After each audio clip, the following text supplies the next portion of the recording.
Corporate Social Responsibility, Part 8. We are discussing on ongoing projects, Unspent CSR Account. What are the penalties? So, what is ongoing project under Corporate Social Responsibility Rules? Rule 2, Sub Rule 1, Clause I of the company's Corporate Social Responsibility Policy Rules 2014.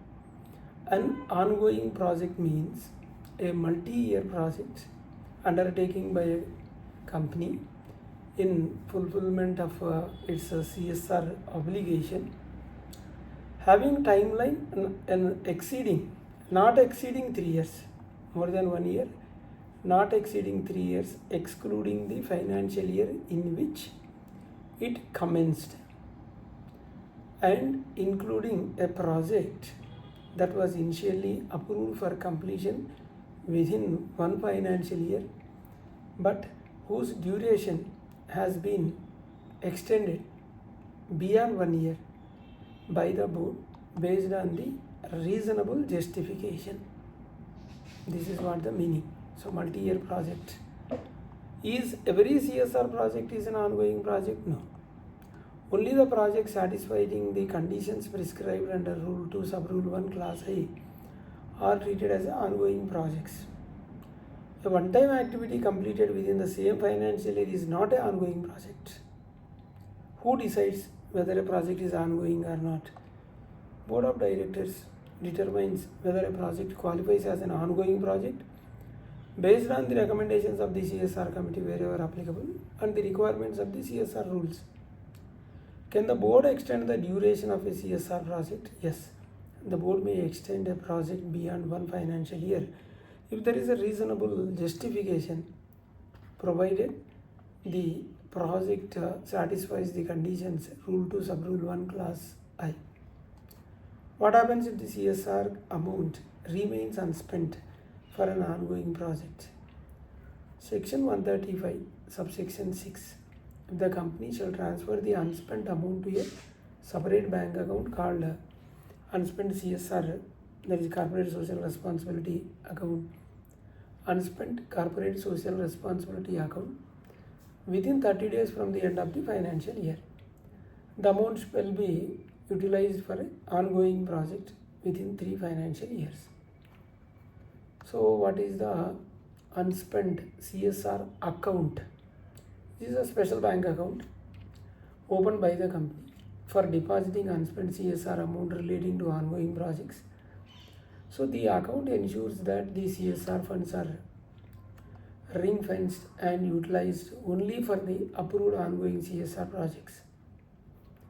Can the company use the unspent CSR accounts for any other purposes? No. The amount can be used only for the ongoing CSR project for which it was transferred. Diversion of funds for any other purpose is not permitted.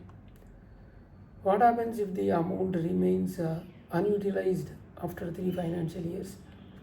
If the company fails to utilize the amount within 3 financial years, so it shall transfer the remaining amount within 30 days from the completion of 3rd financial year to the fund specified in Schedule 7 of the Companies Act. What if the unspent amount does not relate to ongoing project? The amount does not relate to ongoing project. The company shall transfer to the fund specified in Schedule 7 of Companies Act within 6 months from the closure of the financial year in accordance with the Section 135, subsection 5.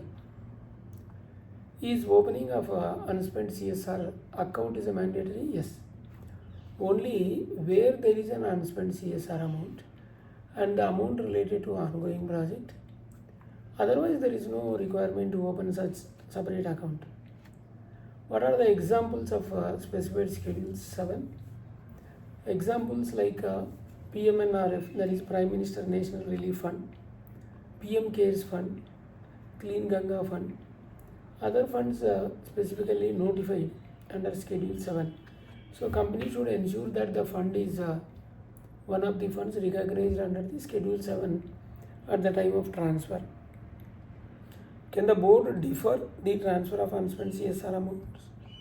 No. The timelines prescribed under section 135 subsection 5 and 135 subsection 6. These are all mandatory.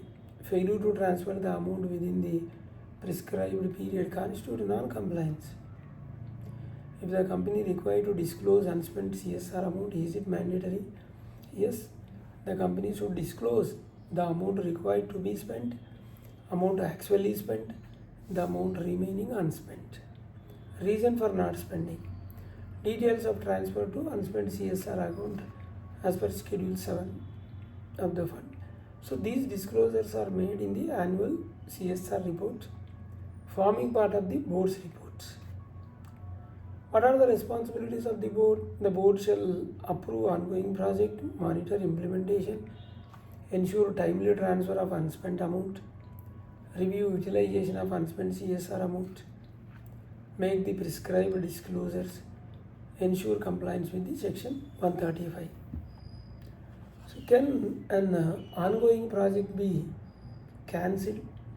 The answer is if circumstances genuinely warrant cancellation or modification.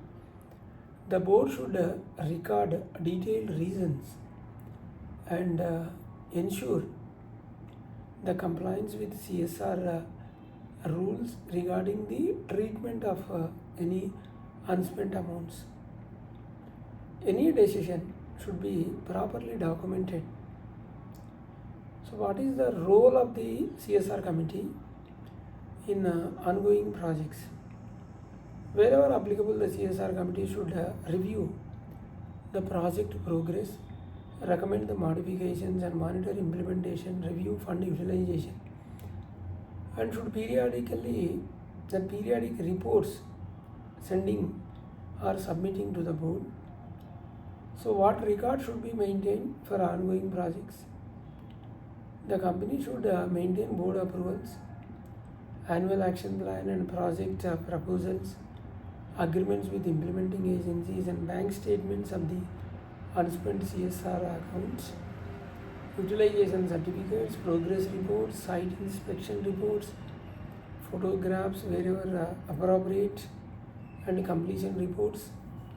So what are the penalties for non-compliance under section 135(5)? Any non-compliance with section 135, particularly subsection 5 and 6.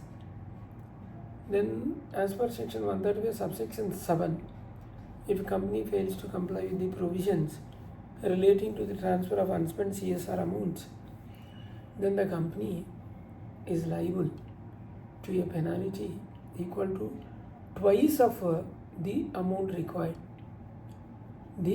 Twice of the amount required to be transferred to the fund specified in Schedule 7 or the unspent amount. That is twice or 1 crore, whichever is less. So every officer in default is liable to penalty equal to 1/10 of the amount required to be transferred or 2 lakh, whichever is less. So this is a penalty. There twice the amount to be spent or 1 crore, whichever is less. Here 1/10 of the amount or 2 lakh, whichever is less. Can the registrar of companies take action for non-compliance? Yes. Failure to comply with the CSR provisions may result in regulatory action, including adjudication of penalties under Companies Act 2013. Is imprisonment there for CSR default? No. Earlier it was there. Following the amendments made in the Companies Amendment Act 2020, CSR defaults are subject to civil penalties under section 135 subsection 7. The earlier provisions were criminal punishment, which has been omitted. Can interest earned on the unspent CSR amount be used by the company? No. Interest of any income, interest or any income generated from the unspent CSR should also be utilized for CSR purpose in accordance with the CSR rules and should not be treated as a business income. So the common mistakes generally company does are treating every project as an ongoing project. That is a mistake. Failure to open unspent CSR account, that is also a mistake. And missing statutory transfer timelines, and poor monitoring of the ongoing projects, inadequate documentation, failure to disclose unspent amounts in the board's report. These are the common mistakes generally we observe. Can the board modify the ongoing project? Yes, the board may modify the scope, implementation schedule or budget of an ongoing project based on the reasonable justification, while ensuring the compliance with the CSR rules and proper documentation. So here the key takeaways with this video: only eligible multi-year projects qualify as ongoing projects. Unspent amount relating to ongoing projects must be transferred to the unspent CSR account within 30 days from the closure of the financial year. The amount must be utilized within 3 financial years. If not utilized, it must be transferred to Schedule 7 fund within 30 days from the end of the 3rd financial year. Unspent amounts not relating to ongoing projects must be transferred to Schedule 7 accounts within 6 months from the end of the financial year. Non-compliance attract penalties under Section 135, subsection 7. Hope you are clear. And next video, part 9, will talk about CSR implementation through implementing agencies, CSR 1 registration, eligible implementing agencies, impact assessment, monitoring mechanism, and documentation requirements. Thank you.